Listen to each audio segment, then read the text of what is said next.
ये है हमारी दीदी माधुरी शुक्ला। इनका चैनल है जय जय काली महाकाली।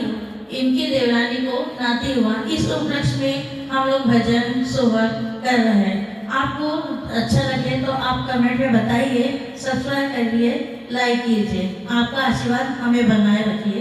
जय माता दी, जय माता दी। धन्यवाद।